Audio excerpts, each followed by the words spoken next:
Hello guys and welcome to Skynomics academy. My name is Sunil Kumar Yadav और आज हम लोग बहुत ही शानदार तरीके से डिमांड के पार्ट 2 को करेंगे।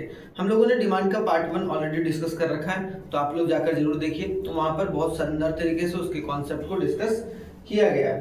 तो आज हम लोग एक तरीके से आप लोग को देखा जाए तो माइक्रो इकोनॉमिक्स जो क्लास 11th सीबीएसई का है उसका डिमांड का पार्ट 2, वहाँ हम लोगों ने डिमांड के बारे में पढ़ा था कि क्या डिमांड क्या होता है आखिरकार। तो हम लोगों ने ये डिस्कस करा था कि डिमांड किससे रिलेटेड है, डायरेक्ट भाई विलिंगनेस से रिलेटेड। क्या है विलिंगनेस की, अगर आपको कोई भी चीज या किसी भी चीज की जरूरत होती है, विलिंगनेस होती है, इच्छा होती है, और उसी के साथ साथ अगर आपके पास परचेजिंग पावर रहता है, क्या रहता है भाई, परचेजिंग पावर रहता है, तो एक तरीके से आप लोग ये बोल सकते हैं कि हाँ भाई डिमांड जो है वो जनरेटेड है। ठीक है, तो हम लोगों ने वहां पर थोड़ा सा डिमांड के बारे में पढ़ा था और एक तरीके से डिटरमिनेंट्स ऑफ डिमांड के बारे में कुछ चीजें जाने थे। अब उसको थोड़ा सा आगे कैरी फॉरवर्ड हम लोग करते हैं। ठीक है, बहुत जल्दी और जल्दी से फटाफट आगे बढ़ते हैं। देखो जैसे कि वहां पर बताया गया था कि डिटरमिनेंट्स ऑफ डिमांड क्या क्या होता है भाई, तो वहां पर हमने बताया था कि प्राइस ऑफ द कमोडिटी। यहाँ पर सिंपल सा मतलब ये था कि भाई डिमांड को कौन से सारे चीज हैं या कौन से सारे फैक्टर्स हैं जिसकी वजह से डिमांड जो है वो ऊपर या नीचे हो सकता है। तो सबसे पहले हमने बताया था कि प्राइस ऑफ द कमोडिटी, कि प्राइस ऊपर जाता है तो क्वांटिटी डिमांडेड एक तरीके से नीचे जाता है, और प्राइस अगर नीचे जाता है तो क्वांटिटी डिमांडेड ऊपर जाता है। ये जनरल सा फैक्टर जो था वो काम करता है कि कभी भी जब एक तरीके से प्राइस बहुत ज्यादा हो जाता है तो डिमांड जो हो जाता है वो कम हो जाता है। ठीक है, वहां पर हमने तीन चीजों के बारे में जाना था, नॉर्मल गुड्स, इंफीरियर गुड्स और इनएक्सपेंसिव गुड्स।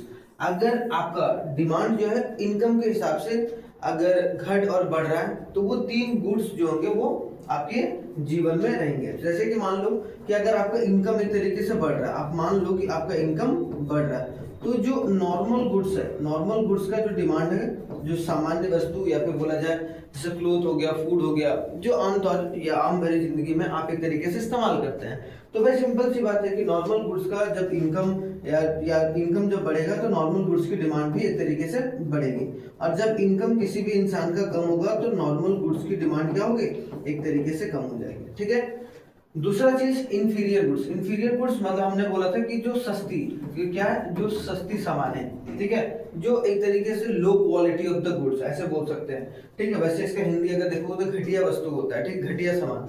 लेकिन घटिया सामान का मतलब यहाँ पर है कि बहुत लो ब्रांडेड जो प्रोडक्ट्स होते हैं वो, तो यहाँ पर क्या है कि अगर इनकम बढ़ेगा तो जो इंफीरियर गुड्स है क्या होगा, इंफीरियर गुड्स की डिमांड कम होगी। क्यों? क्योंकि जब आप पैसा बहुत ज्यादा कमाने लगते हो तो एक तरीके से आप क्या करते हो, सिंपल से लॉजिकल वाली बात है कि आप जो सस्ती सामान खा रहे हो वो आप नहीं खाओगे। ठीक है, जैसे कि यहाँ पर मक्का वगैरह को सस्ता या इंफीरियर गुड्स माना गया है। ठीक है, जब इनकम एक तरीके से कम होगा तो इंफीरियर गुड्स का डिमांड होगा वो अधिक हो जाएगा। क्यों? क्योंकि आपको डर सताने लगेगा कि ऐसा ना हो कि इनकम मेरा बहुत ज्यादा कम हो जाए और ये जो इंफीरियर गुड्स है उसके दाम एक तरीके से बढ़ते रहे। दाम भी छोड़ दो, दाम एक तरीके से दाम पर तो रिलेट नहीं करता है, ये किससे रिलेट करता है, डायरेक्टली इनकम से। तो वो डरता है कि भाई जब इनकम कम होता है तुमको लगता है कि और पैसे कम ना आने लगे भाई, इसलिए खरीद के रख लो, तो उसकी इंफीरियर गुड्स की डिमांड बढ़ जाती है। इनएक्सपेंसिव, जैसे कि आपको मैंने बताया था कि match stick, MATCH, match sticks जो माचिस और एक तरीके से सॉल्ट, ठीक है, ये सब सारे क्या है भाई, एक तरीके से इनएक्सपेंसिव है। मतलब चाहे आपका इनकम बढ़े या फिर आपका इनकम अगर घटे, ठीक है, दोनों केसेस में क्या होता है, सिंपल सी बात याद रखना है कि थोड़ा बहुत डिमांड जो होगा, क्वांटिटी डिमांडेड इसका बढ़ेगा, थोड़ा बहुत बढ़ेगा, लेकिन जो ज्यादातर में क्या रहता है भाई, हमेशा जो रहता है वो कांस्टेंट रहता है। कांस्टेंट का मतलब क्या कि एक तरीके से सेम रहता है, सेम रहता है ऑल द टाइम। जैसे मान लो कि आपका इनकम 1 लाख रुपए था, 2 लाख रुपए होगा, तो आप पहले 1 चम्मच नमक डालते थे, अब 2 चम्मच नमक नहीं ना डालोगे, है कि नहीं। मैच स्टिक पहले आप एक जगह पूजा करते थे, वैसा नहीं होगा, हर दिन आप 10 जगह पूजा करोगे। या फिर जो भी चीजें हैं, एक तरीके से जो इनएक्सपेंसिव प्रोडक्ट्स होते हैं उसका जो एक तरीके से डिमांड रहता है वो सेम रहता है। तो हमने ये देखा था कि इनकम की वजह से भी, इनकम के चेंज होने की वजह से भी डिमांड भी एक तरीके से चेंज होता है। ठीक है, तो याद रखना बहुत जरूरी है, इंपॉर्टेंट है। आगे आते हैं भाई, आगे देखो कंज्यूमर का टेस्ट एंड प्रेफरेंस। वहां पर बताया गया था कि कंज्यूमर का टेस्ट अगर बदलता है, जैसे कि हमने वहां पर जाना था कि जैसे कोविड के बाद क्या हुआ भाई कि लोगों को अपने फिटनेस पर ध्यान दिया जाने लगा। मतलब क्या, फिटनेस का प्रेफरेंस जो है वो लोगों ने ज्यादा दिया ठीक है। अब जब फिटनेस का प्रेफरेंस बढ़ेगा तो एक तरीके से जिम की डिमांड जो होगी वो क्या होगी, जिम का डिमांड जो है वो भी एक तरीके से बढ़ेगा। या फिर मान लो कि मैकडोनल्ड का जो बर्गर है वो एक तरीके से लोगों को और ज़्यादा पसंद आ रहा है, तो इसका सिंपल सा मतलब क्या है कि उसको लोग और ज़्यादा एक तरीके से खरीदेंगे। मतलब टेस्ट अगर पसंद आएगा, मान लो कि टेस्ट अगर कंज्यूमर को पसंद नहीं आएगा तो उसकी क्वांटिटी डिमांडेड क्या हो जाएगी, कम हो जाएगी। अगर टेस्ट अच्छा लग रहा है, अगर टेस्ट खराब लग रहा है तो नहीं, अगर टेस्ट अच्छा लग रहा है, मान लो कि टेस्ट अगर अच्छा लग रहा है तो क्वांटिटी डिमांडेड क्या होगा, एक तरीके से वो भी अच्छा लगेगा। ठीक है। फोर्थ चीज क्या है भाई, प्राइस ऑफ रिलेटेड गुड्स। अब यहाँ पर प्राइस ऑफ रिलेटेड गुड्स का मतलब क्या है ये समझो। प्राइस ऑफ रिलेटेड गुड्स मतलब प्राइस के मतलब जो भी गुड्स है उसके सेम एक प्रोडक्ट या फिर उसके बदले कोई प्रोडक्ट या फिर उसके साथ ही कंज्यूम करने वाले प्रोडक्ट को हम लोग प्राइस से रिलेटेड, मतलब या तो दो तरीके से रिलेट हो सकता है कोई भी गुड्स के प्राइस पर। जैसे कि मान लो कि हमने क्या देखा, ये है मान लो कि टी और ये क्या है, कॉफी। ठीक है, ये क्या है, टी और कॉफी। तो ये दोनों क्या है भाई, सब्स्टिट्यूट गुड्स है या कॉम्पिटिटिव गुड्स है। सब्स्टिट्यूट गुड्स मतलब एक के बदले दूसरा, मतलब दोनों गुड्स जो है आपस में सेम है, बस थोड़ा बहुत टेस्ट का डिफरेंस है। ठीक है। तो जैसे कि यहाँ पर कॉम्पिटिटिव गुड्स है, जैसे कि अगर मान लो यहाँ पर price of the related goods, अगर प्राइस इसका बढ़ जाएगा, मान लो किसका बढ़ा प्राइस, टी का बढ़ा प्राइस, तो टी के प्राइस बढ़ने की वजह से उसका जो रिलेटेड गुड्स है या फिर उसका जो सब्स्टिट्यूट गुड्स है which can be replaced with another goods. इसको याद रखना, which can be, substitute goods कौन होता है, which can be replaced, which can be replaced, जिसको रिप्लेस्ड किया जा सकता है। ठीक है, विच कैन बी रिप्लेस्ड। तो यहाँ सिंपल सी बात है कि जब इसका प्राइस बढ़ेगा तो लोग क्या होगा भाई, इसकी क्वांटिटी डिमांडेड, मतलब जो इसका क्वांटिटी डिमांडेड होगा वो एक तरीके से कम करना शुरू करेगा। अब जब इसका क्वांटिटी डिमांडेड कम, तो इसके अलावा कौन सा ऑप्शन देखेगा, कॉफी देखेगा, और कॉफी की क्वांटिटी डिमांडेड क्या होगी, एक तरीके से बढ़ जाएगी। तो यहाँ पर अगर जनरल से फैक्ट वाली बात अगर देखो तो क्या है भाई, प्राइस इसका बढ़ा लेकिन क्वांटिटी डिमांडेड किसका, उसके रिलेटेड गुड्स का बढ़ा है, जो कि कॉफी का। क्लियर, सेम चीज है जो कि आपको समझ में चलना है, समझ के चलना है। ठीक है। दूसरा है complementary goods, that can be consumed, that can be consumed, that can be consumed, that can be consumed together, that can be consumed, जो क्या होता है, कंज्यूम टुगेदर, कंज्यूम किया जाता है। ठीक है। जैसे कि मान लो ये है पेट्रोल, ठीक है, ये क्या है भाई, पेट्रोल है, और ये है कार। मान लो कि कार और पेट्रोल, जब आप कार लोगे तो पेट्रोल या डीजल वो दोनों साथ ही कंज्यूम करोगे। ठीक है। तो एक तरीके से वैसा प्रोडक्ट जिसमें साथ में कंज्यूम, हम इसका मतलब क्या है कि अगर प्राइस ऑफ पेट्रोल बढ़ेगा मतलब तो क्या होगा, क्वांटिटी डिमांडेड क्या होगा, कम होगा। क्यों, क्योंकि पेट्रोल की क्वांटिटी डिमांडेड क्या होगी, कम होगी। अब जब पेट्रोल की क्वांटिटी डिमांडेड होगी तो अब चूंकि साथ में खरीदते हैं तो लोग ज्यादा कार भी खरीदना फिलहाल पसंद नहीं करेंगे। ठीक है। तो यहाँ पर बस यही बात याद रखना, सब्स्टिट्यूट गुड्स और कॉम्प्लीमेंट्री गुड्स में बेसिक सा डिफरेंस है जो कि आपको समझ के चलना है। The way the demand for one particular product is affected by changing in the price of another, वही बोला गया कि demand of the product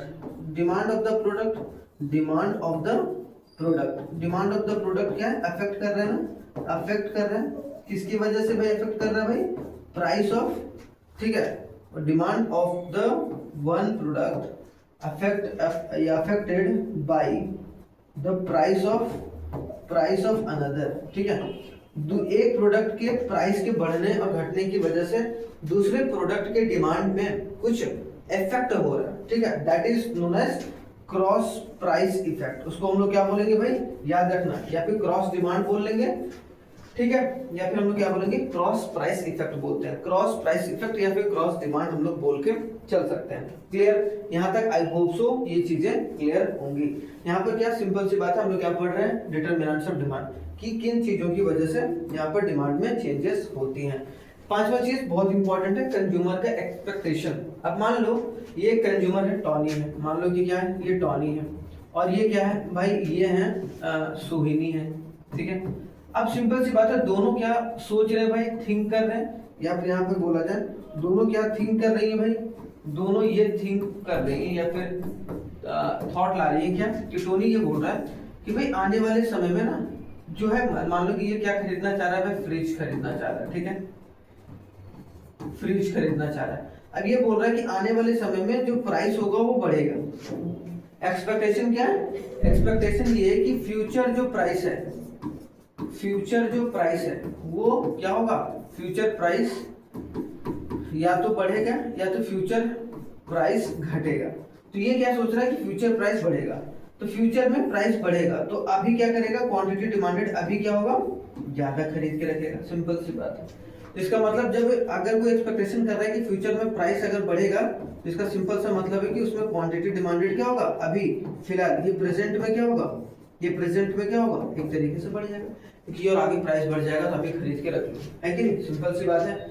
ये अगर फ्यूचर में बढ़ेगा, अगर फ्यूचर में ये सोच रहा है कि प्राइस बढ़ेगा, अगर ये सोच रहा है मतलब आप सोहनी ये सोच रही है कि अगर भाई फ्यूचर में इस चीज का प्राइस कम होगा तो अभी क्या करेंगे?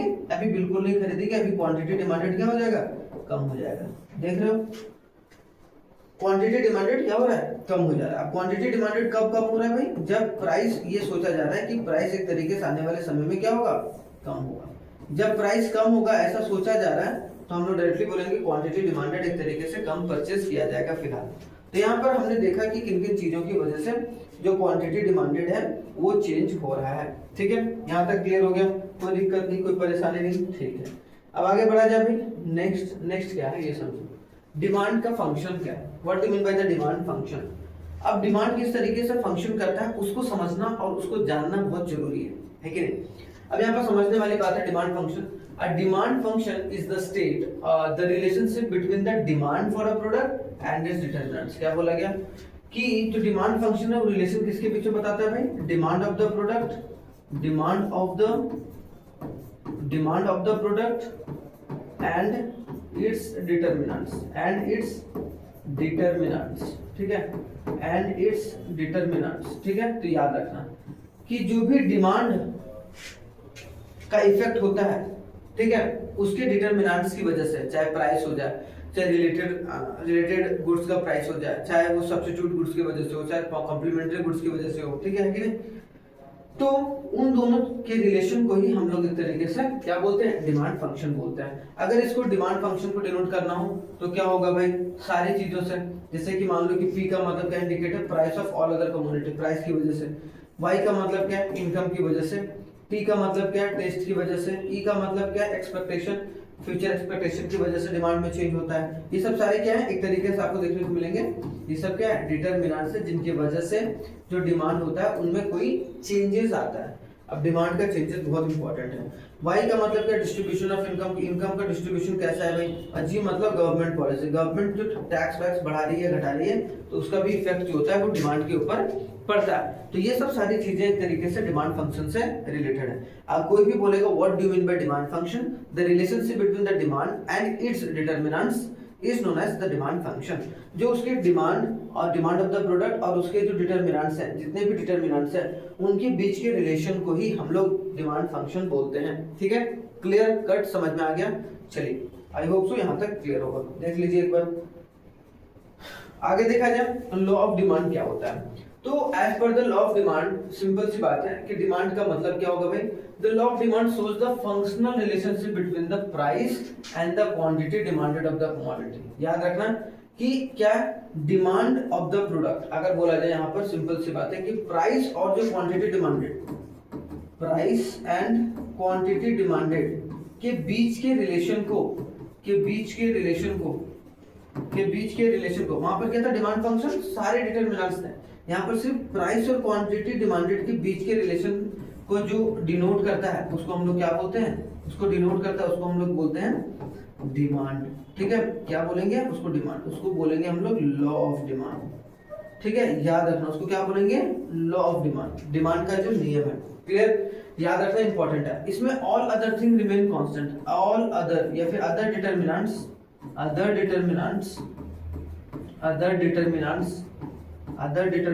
Remains constant. क्या होगा? Other determinants remains constant. और सारे डिटरमिनेंट्स क्या रहते हैं भाई?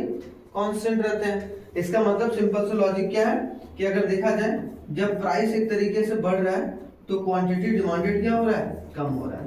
तो अगर दूसरा लिखना है तो क्या लिखोगे? If the price will increase the quantity demanded will decrease, and if the price will decrease, the quantity demanded will increase, and all other thing remains constant, and other thing remain constant, and other thing, जो other thing रहेगा वो क्या रहेगा, constant रहेगा, ठीक है। तो याद रखना है, बहुत सिंपल सी बात है, कोई दिक्कत नहीं। तो law of demand states that other thing remaining equal या फिर constant, the quantity demanded of the commodity increases, the quantity demanded of a commodity increases when its prices falls and decreases when its prices rise. इसको हम लोग law of demand बोलते हैं, ठीक है। Law of demand हम लोग इसी को बोलकर चलते हैं। तो ये बात आपको समझ में आ जाना चाहिए, ठीक है, कि दो चीज, लॉ ऑफ डिमांड में सिर्फ प्राइस का रिलेशन क्वांटिटी डिमांडेड के साथ है, उसके अलावा उसके बाद कोई दूसरा रिलेशन नहीं देखने को मिलता है। क्लियर? देखिए एक बार हो गया यहां पर।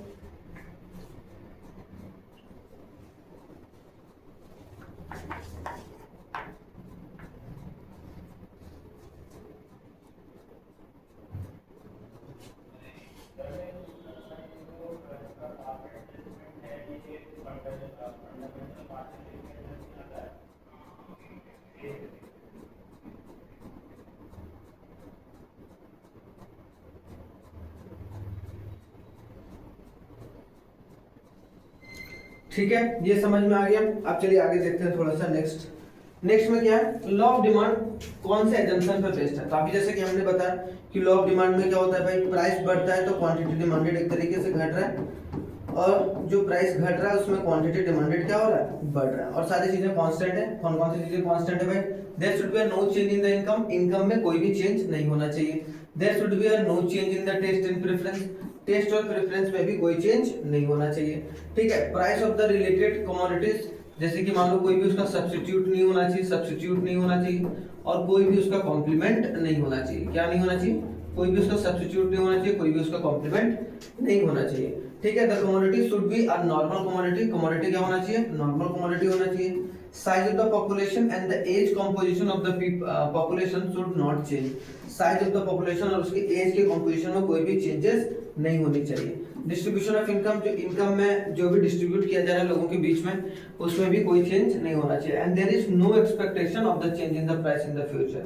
जैसा कि हमने बताया था ना कि एक्सपेक्टेशन क्या हो गया भाई, एक्सपेक्टेशन, ये expectation of the future price कुछ भी नहीं होना चाहिए। एक्सपेक्टेशन में क्या होना चाहिए, कांस्टेंट होना चाहिए, ठीक है। तो ये बात याद रखना, ये सब सारे क्या एक तरीके से आपको एजम्पशंस देखने को मिलेंगे। क्लियर? ये बात समझ में चलना है। आगे देखा जाए, दो तरीके का डिमांड होता है, डिमांड शेड्यूल और एक तरीके से डिमांड जो आपको देखने को मिलेगा कर्व, ठीक है। तो यहाँ पर एक तरीके से हम लोग अगर जनरल पर्सपेक्टिव से देखा जाए तो देखो क्या होता है, जनरल पर्सपेक्टिव से क्या होता है वो समझना।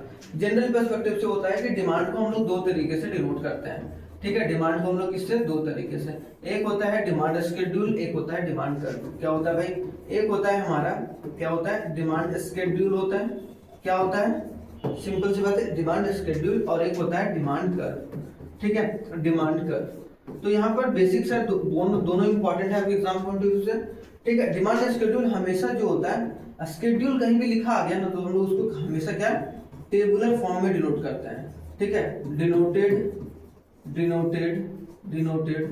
In the form of, in the tabular form, in the tabular, denoted in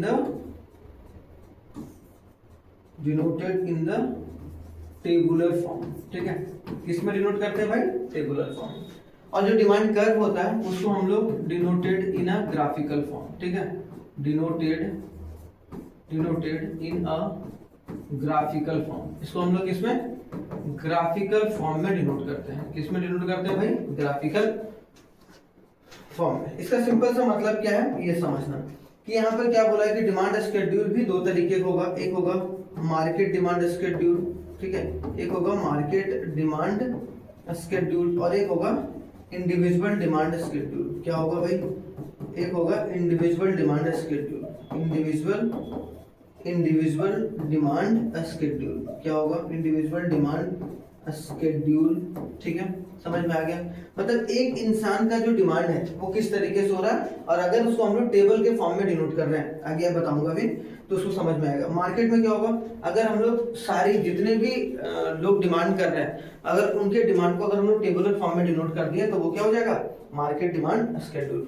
same उसी तरीके से कर्व भी होता है, डिमांड कर्व भी होता है, इंडिविजुअल डिमांड कर्व होता है। ठीक है, इंडिविजुअल डिमांड कर्व। अगर हम लोग वही इंडिविजुअल डिमांड स्केड्यूल को अगर हम लोग क्या कर दिए, अब अगर देखा जाए कि हम लोग ग्राफ में फॉर्म में अगर डिनोट कर दिए तो इंडिविजुअल डिमांड कर्व हो जाता है।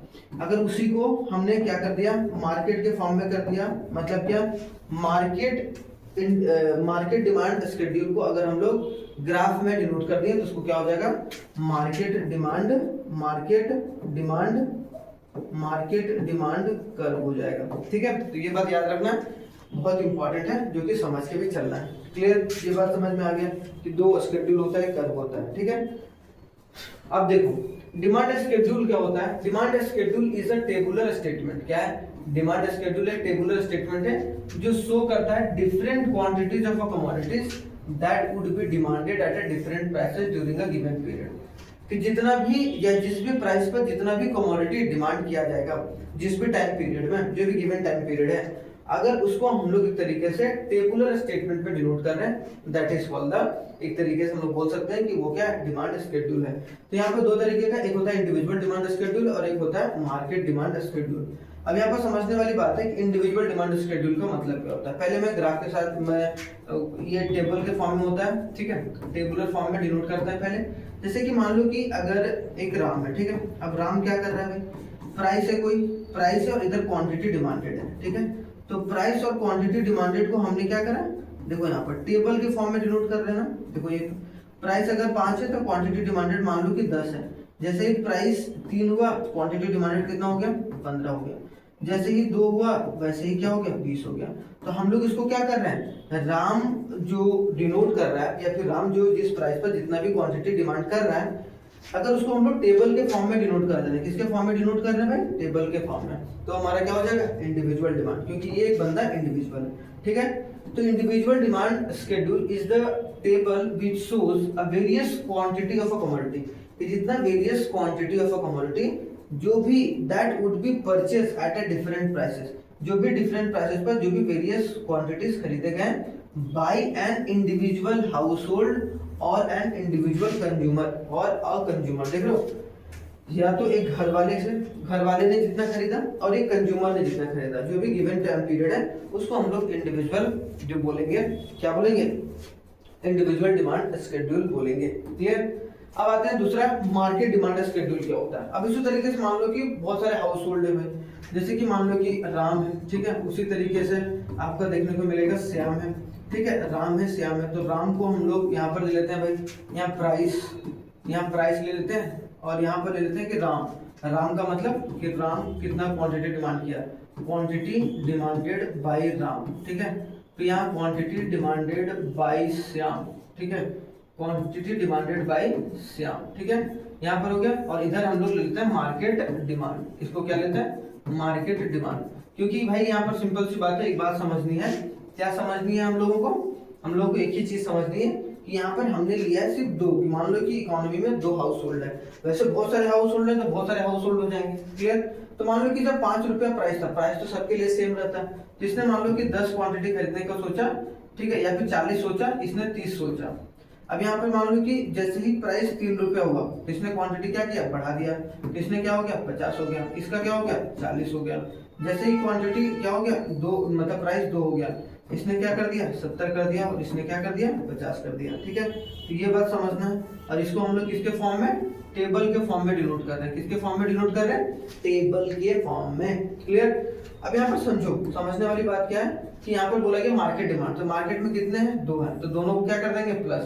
तो अगर बोला जाए, अगर इंडिविजुअल बोल दें तो राम का इंडिविजुअल ये है भाई, श्याम का इंडिविजुअल ये है, लेकिन अगर मार्केट बोल दें तो हम बोलेंगे 5 रुपया में मार्केट डिमांड कितना किया गया, 70 क्वांटिटी का। अगर बोले 3 रुपये में कितना किया भाई, 3 रुपये में कितना किया, तो 90 का। ठीक है, जैसे प्राइस कम हुआ क्वांटिटी ज्यादा, 2 रुपये में कितना किया भाई, 120 का। देख रहे हो, तो ये हम लोगों ने क्या किया, मार्केट के हिसाब से कर दिया, मतलब बहुत सारे जो इंडिविजुअल्स है उन सब लोगों को एक तरीके से इकट्ठा करके या उनका जो भी क्वांटिटी डिमांडेड है वो इकट्ठा करके मार्केट डिमांड को हमने डिनोट कर दिया।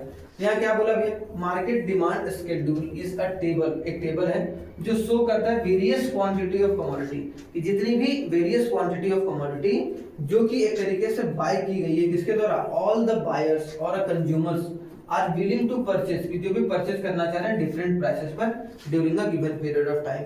इसी को हम लोग एक तरीके से क्या बोलेंगे, डिमांड शेड्यूल बोल के चलेंगे। ठीक है, डिमांड शेड्यूल, वो भी कौन सा demand schedule, market demand schedule, कि जितने भी ऑल बायर्स और या फिर जो भी कंज्यूमर्स है वो जितना भी खरीदना चाह रहे हैं, जिस भी प्राइस लेवल पर जितना भी क्वांटिटी, उसको हम लोग मार्केट डिमांड शेड्यूल बोल देंगे। ठीक है, अब आते हैं कर्व के बारे में। ठीक है, अब कर्व को समझो। कर्व सेम चीज था, individual demand curve is a graphic representation. क्या है भाई, अगर हम लोग ग्राफिक रिप्रेजेंटेशन कर रहे हैं, ग्राफिकली रिप्रेजेंट कर रहे हैं, तो हम लोग एक तरीके से क्या बोलेंगे, वो डिमांड कर्व है। डिमांड को अगर कर रहे हैं, इसमें भी इंडिविजुअल डिमांड है और इसमें भी मार्केट डिमांड कर्व है। इसमें इंडिविजुअल, बस यहाँ पर एक ही चीज जुड़ गया कि इंडिविजुअल मार्केट कर्व, वहां शेड्यूल था for a demand, for a goods is the curve, क्या बोला, इज द कर्व, वहां इज द शेड्यूल। ठीक है, ये इज द टेबल था। क्या बोला गया, डिमांड या फिर individual demand curve for a good is a curve, एक ऐसा कर्व है जो कि शो करता है different quantities of a commodity which a individual consumer is willing to buy at a different prices. Simple सी बात है, जैसे कि मान लो कि हमने राम का एग्जांपल लिया था, मान लो कि यहाँ पर हमने देखा कि 5 रुपया में राम ने कितना क्वांटिटी, 10 क्वांटिटी खरीदा। फिर 2 रुपया में कितना खरीदा, मान लो कि 15 खरीदा। फिर जब 1 रुपया हुआ तो इसने कितना खरीदा, 20 खरीदा। ठीक है, ये हो गया प्राइस, इधर क्वांटिटी। इसी को ग्राफ में डिनोट कर दो भाई, तो ग्राफ इधर ऐसे बनेगा, देखना समझना। ग्राफ में इधर x होगा, इधर y होगा। अब यहाँ पर क्या बोला गया भाई, हमारा यहाँ पर क्वांटिटी डिमांडेड है, तो क्वांटिटी डिमांडेड हम लोग नीचे रखेंगे और हमेशा इधर प्राइस होगा।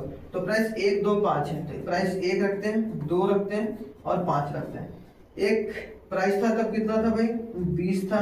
उसके बाद यहाँ पर कितना हो गया, सॉरी यहाँ पर 10 था, 10 लेके चलेंगे ना, छोटे से बड़ा। ठीक है, तो यहाँ पर क्या था, छोटा 10 था, 15 था और एक तरीके से 20 था। तो जब एक कंज्यूम किया जाता है, जब मान लो कि 5 किया जाता था तो कितना था, 10, तो 5 था तो 10, 2 था तो 15 और 1 था तो 20। तो हमारा देखो ये क्या हो गया, डिमांड कर्व, देख रहे हो। तो ये क्या हो गया हमारा, इंडिविजुअल डिमांड कर्व। क्या होगा, इंडिविजुअल डिमांड कर्व। क्या होगा, इंडिविजुअल डिमांड कर्व देखने को मिलता है। क्लियर, ये बात समझ में आ गया, कोई दिक्कत नहीं। ग्राफिकल रिप्रेजेंटेशन और इंडिविजुअल डिमांड कर्व जो होता है वो हमेशा क्या होता है, स्लोप डाउनवर्ड होता है। ठीक है, इसको भी समझेंगे अभी। अब यहाँ पे मार्केट हो गया, मार्केट में क्या हो गया, अब मार्केट में सिंपल सी बात है, ऐसे समझो कि ये एक का बना रहा हूं मैं। ठीक है, एक का मतलब क्या, कि जब मान लो कि भाई इधर मान लो कि 5 था, इधर 6 रुपया हो गया, इधर 7 रुपया हो गया। तो जब 7 रुपया क्वांटिटी था, 7 रुपया प्राइस था, सॉरी इधर प्राइस था और इधर क्वांटिटी डिमांडेड, इधर लिख लेते हैं ये राम का। ठीक है, तो कितना था, मान लो कि 10 था। जैसे ही कम हुआ तो इसमें कितना हो गया, प्राइस 6 रुपये हुआ, इधर 20 क्वांटिटी। 5 हुआ तो इधर कितना हो गया, 30 क्वांटिटी। इसका मतलब क्या हो गया, यहाँ पर मिला दो भाई, तो ये क्या हो गया, डिमांड कर्व ऑफ राम। ठीक है, डिमांड कर्व ऑफ राम, इसका राम का कर्व हो गया। ठीक है, दूसरा देखो डिनोट करो, दूसरा है श्याम। श्याम का कितना होगा भाई, इसी तरीके से थोड़ा सा डिनोट करते हैं। ठीक है, इसी तरीके से हम लोग डिनोट करके चलते हैं। ठीक है, जैसे कि मान लो कि हमने देखा 5, प्राइस दोनों में चेंज नहीं करना है। ठीक है, 5 6 7, 7 में इसने मान लो कि 15 करा होगा, इसने कितना करा होगा, इसने 25 करा होगा और 5 में इसने करा होगा 35। ठीक है, तो ये हो गया। तो यहाँ पर यहाँ क्या हो गया, क्वांटिटी डिमांडेड हो गया और इधर क्या हो गया, प्राइस हो गया। इधर वाई हो गया, इधर एक्स हो गया। तो यहाँ पर क्या होगा भाई, क्वांटिटी डिमांडेड, वो सोचो यहाँ पर क्या होगा, क्वांटिटी डिमांडेड। आप सोचो मार्केट का बना रहे हैं हम लोग, क्या बना रहे हैं, मार्केट का। इंडिविजुअल बनाए, ये राम का है, ये श्याम का। तो जब दोनों को मिलाएंगे, किसका किसका, जो राम और श्याम का, तो हमारा क्या हो जाएगा, मार्केट डिमांड। एक तरीके से देखो मार्केट वाला कितना हो जाएगा, प्राइस तो सेम रहेगा भाई, 5 6 और 1 7, 5 6 और 7 हो जाएगा। और यहाँ पर क्या होगा भाई, सिंपल सी बात सोचो कि जब 5 रुपये 7 रुपया प्राइस था, 7 रुपया, तो इसमें कितना था 15 था, और इसमें 7 रुपया प्राइस था, कितना था 10 था, तो 15 और 10 कितना हो गया 25, तो इसमें कितना होगा, यहाँ पर देखने को मिल रहा होगा 25, कितना 25, ठीक है 25 हो गया। अब यहाँ पर दूसरा देखो, यहाँ पर कितना है भाई, यहाँ पर 20 है, किसमें 6 रुपये में 20 है, और यहाँ पर कितना है 6 रुपये में 25, तो 20 और 25 कितना हो गया 45, 45, तो यहाँ पर दूसरा क्या होगा 45। क्लियर, ये मार्केट डिमांड है, ठीक है, मार्केट डिमांड जो कर्व बना रहे हैं। क्लियर, उसके बाद दूसरा तीसरा क्या हो गया, जब 5 रुपया था तो ये 30 था, ठीक है। याद रखना कि जब प्राइस एक तरीके से बढ़ा रहे होते हैं तो क्वांटिटी डिमांडेड कम करना, और जब प्राइस घटा रहे होते हैं तो क्वांटिटी डिमांडेड बढ़ाना, ठीक है। ये वाला करके टेबल बनाने हैं दोनों, तो वो अपने आप ही वैसे ही बनेगा, ठीक है। तो यहाँ पर क्या हो गया, 5 था तो इसमें 30 था, इसमें 35 था, 30 और 35 का मतलब 65, ठीक है 65। तो इसका भी देखो डिमांड कर क्या है डाउनवर्ड, तो ये क्या हम लोग बोलेंगे इसको मार्केट डिमांड कर, ठीक है, क्या बोलेंगे मार्केट डिमांड कर। इधर प्राइस होगा भाई और इधर क्वांटिटी डिमांडेड होगा, इधर एक्स होगा हमेशा, इधर हमेशा वाई होगा, समझ में आया। तो वो क्या हो गया मार्केट डिमांड कर्व हो गया। सिंपल सी बात थी कि इंडिविजुअल कर्व, और दोनों से हम लोगों ने क्या करा, इसको और इसको प्लस कर दिया, तो हमारा क्या निकल गया, राम और श्याम का निकाल दिए तो मार्केट डिमांड कर्व निकल गया, ठीक है। तो आई होप सो आपको समझ में आ गया होगा। यहाँ पर देखो मार्केट डिमांड भी हमने पढ़ लिया, डिटरमिनेंट भी पढ़ लिया, डिमांड शेड्यूल भी पढ़ लिया, डिमांड भी पढ़ लिया हमने, what do mean by demand, demand curve and it's slope. इसके बाद हम लोग डिमांड कर्व और उसका स्लोप कैसा होता है, ठीक है, इसको पढ़ेंगे। किससे डिमांड है तो डिमांड का कर्व हमेशा क्या होता है भाई, डाउनवर्ड स्लोप होता है। क्या होता है, डाउनवर्ड स्लोप होता है। और ये डाउनवर्ड स्लोप इसीलिए होता है, क्यों, क्योंकि यहाँ पर अगर प्राइस देखा जाए का उल्टा रिलेशन रहता है क्वांटिटी डिमांडेड के बीच में। तो अगर कोई दो चीज इकोनॉमिक्स में कभी भी उल्टा रिलेशन रखता हो तो वो उल्टा ही जाएगा, डाउनवर्ड की तरफ ही जाएगा, ठीक है। तो ये बात याद रखना, डिटेल में इसको बताएंगे पार्ट 3 में डिमांड का। तब तक आप लोग सही तरीके से अच्छे तरीके से सारी चीजों को देखते रहिए। थैंक यू वेरी मच, जय हिंद, मिलते हैं नेक्स्ट वीडियो में।